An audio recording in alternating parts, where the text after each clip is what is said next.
Hello everyone. I am making a video going live and I just want to vent about certain things. I heard a song that and I'm unable to make proper videos, so I want to talk about third wheel shame about this idea.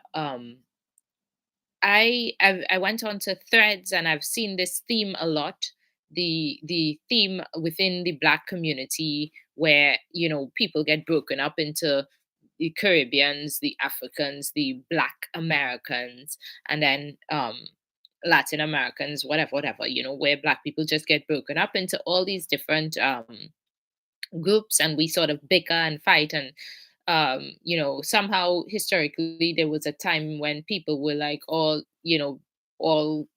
sort of pan-africanism, the diaspora, but we got to know each other, we got to know what was in our heads, and now there are great divides.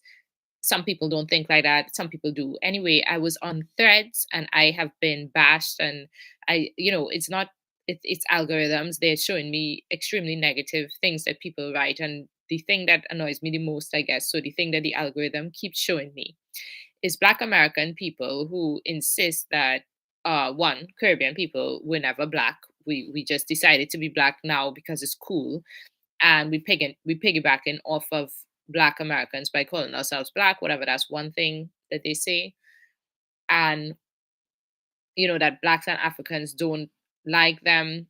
That's another thing. I mean that Caribbean blacks and Africans don't like Black Americans. Also, they say that we from the Caribbean, I'm speaking as someone from the Caribbean, have pride in our culture. We have a culture, we have pride. We don't have to deal with white people. We have so much pride that therefore we are exempt from uh, you know the horrors of being Black American, of not having a proper culture or whatever. Which, yeah, at the same time, one, they have a culture which everyone copies and so on, and that is the basis of it. On the other hand, they don't have a culture and they're sad about that, and we have this luck of having our own culture, right? Despite the fact that we're speaking the same language, we have also, anyway. So I want to get into that and explain. And I know that this is going to piss people off, but sometimes when you love somebody and stuff, you have to fight and go to the core of it in order to break it down and explain why I think that they are so wrong and why we need to actually really stop this within the Black community. And but just basically what my thoughts on it are. First of all, Black pride. Let's take Black pride. Now, I heard a song online, which I will try to pull up for you. This is going to be long, and I am wasting your time. I know. I am so sorry to waste anybody's time, but suspect no one will look at this anyway. I heard a song by an African person that really sort of. I'm going to try to show you. Like, pretend to be someone else in a real life. You can never be yourself because you feel like for the sake of the salary you had to put your pride inside. The cost to have a dream. My CV was written in European, said I was captured through the Euro lens. Too much baggage being African. We used to pretend to Caribbean. Now I feel it in my soul. Dore mi Burkina Faso, but they will never show or give us the glory.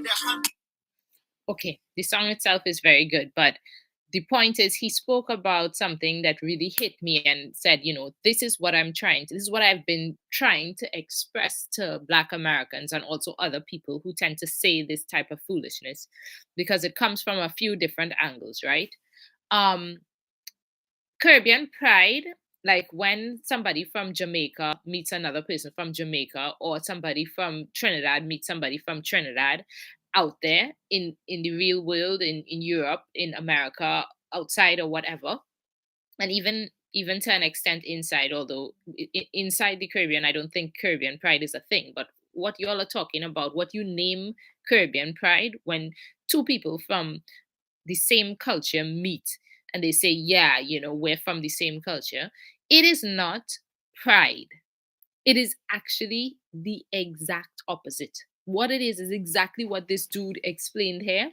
It is third world shame.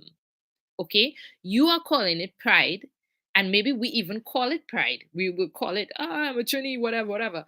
But it is not actually pride. It is shame. It is something called third world shame. What it is that in the real world, as we navigate America, as we navigate Europe, as we navigate wherever we live, China, in the real world, as we navigate the outside big ass world, as people from the third world, from the Caribbean, and so on, we have to deal with trying to hide who we are. We have to deal with not speaking the way we naturally speak. We have to deal on a daily basis with the shame of being from the third world. And that shame comes from having been rejected when we were who we were. That shame comes from me saying, oh, I can teach English to someone online. They're saying, where are you from? I say exactly where I'm from, and I'm blocked. This is what I go through. They only want someone from America. That shame goes from trying to be qualified for a job, and they only accept American uh universities. They only accept British universities. They only accept first world universities. My university that I took my time and went to and studied and is not accepted because it's from the third world. These are actual, real points of discrimination that people from the third world face on a daily basis when they live outside of the third world. Okay? We face discrimination. We face discrimination, and to say that that doesn't affect the way in which we see ourselves is nonsense. Okay, we deal with a certain amount of shame, right?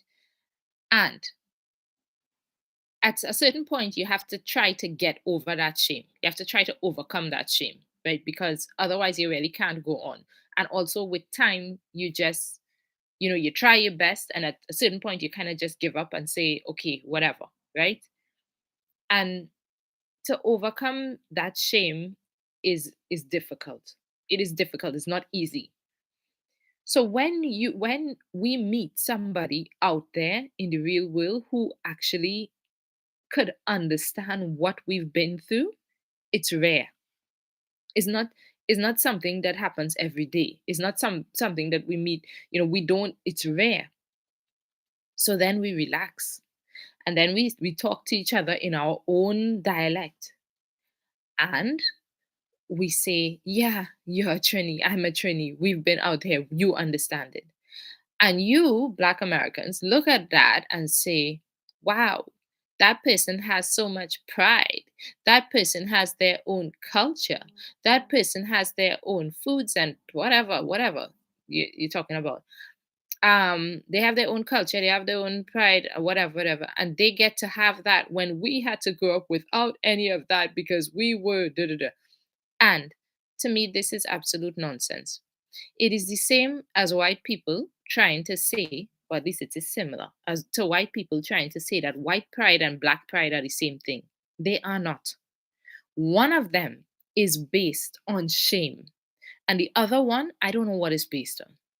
But one of them can really be called pride. The other one is overcoming shame. It is a pride that is formed on the other side of shame. It is after being shamed so much that you reach a limit, you reach a point where nothing really matters and where you can't fight anymore and you give up and you say, well, whatever, this is who I am. Okay? And that is a very shaky ground to be on. It's not something that lasts and it's not something that will take you through society. Because in the real world, Caribbean people still have to do exactly what he said in this song. This song is a song for Africans. Listen again. He's an African singing this. Pretend to be someone else in a real life. You can never be yourself because you feel like for the sake of the salary you had to put your pride to the side. The cost to have a dream. My CV was written in European. Said I was captured through the Euro lens. Too much baggage being African. We used to pretend to Caribbean. Now I feel it in my soul. Though they be Burkina Faso, but they would never show or give us the glory. The hunter, the hero, to the lion start telling story. I came with the spirit of something other. I can never be afraid.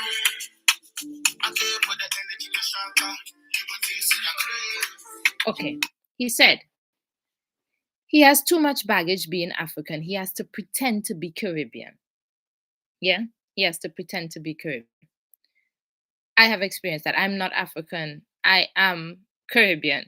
And yeah, I've gone out there and said I'm Caribbean. People don't know what that is. They don't know when if I say my country, which I often don't say. And what that is all shame, in a sense, right? I have said I have had to pretend to be American until Americans find themselves until Black Americans pretending to be Caribbeans or Africans, then they don't know what it is to have third world shame. You don't know what it is to be ashamed of your culture. So you don't know what you're talking about when you talk about we have pride. We don't have pride, we have shame. So stop looking at us and being jealous of something that you actually do not want. You do not want to you do not want to have a passport that is inferior. You do not want to be judged as inferior. Okay? Of the black world, Black Americans are the least judged as inferior on a global scale. Okay? If I go to try to get a job and if I say I'm Black American, my chances of getting that job are much higher than if I say what I am. And that is the real world. Okay? That's one. Um and so I don't know what's going on within America, but that is how it is outside. Okay, well, I could say America is the real world, but this is a part of it, right? And there are many people in America, Caribbean people, who pretend to be Black American, and you would not know. Even as a Black American, you would not know because they can speak like you when needed. You are not going to be able to tell that that person is from the Caribbean. So to say, so I want to move on from that point because there are many other points to be made. What I want to say is that the whole thing is tainted by what you could call a culture of white supremacy, then, because we are all speaking English. We are all within English speaking society or English speaking culture. And if you want to look at this as a plantation, if you go back to slavery days and you want to make comparisons to the plantation, a little bit how I see it, at least right now, is that Black Americans are the slaves on the inside of the master's house. Okay, so you are the house slaves, and you all have a certain amount of privilege that you all are not recognizing. Okay, Black Americans do have privilege. Those, as he said, he's an African. He has to pretend to be Caribbean when in the UK, because in the UK, at least if he pretends to be Caribbean, he could say, "I belong here because you all took my ancestors from Africa to the Caribbean, and that's why I'm here." He can't say the truth. Why? Because otherwise they will say, "What are you doing here? Why are you here? You don't belong here." And that's the problem with Black Americans trying to shame Caribbean people and Africans who are in their spaces, because basically what you're telling us is, what are we doing here? Why are we here? Why are we in your space? When the reality is that capitalism and the whole structure of the world and what happened historically is why. Okay? Um, and I shouldn't need to explain my specific familial history. The truth is that everybody on this planet is trying to get the best for them, a better life for their children.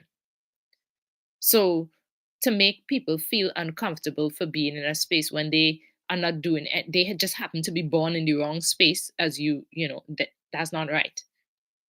It's the same as being born in the wrong skin color, being born in the wrong country, right?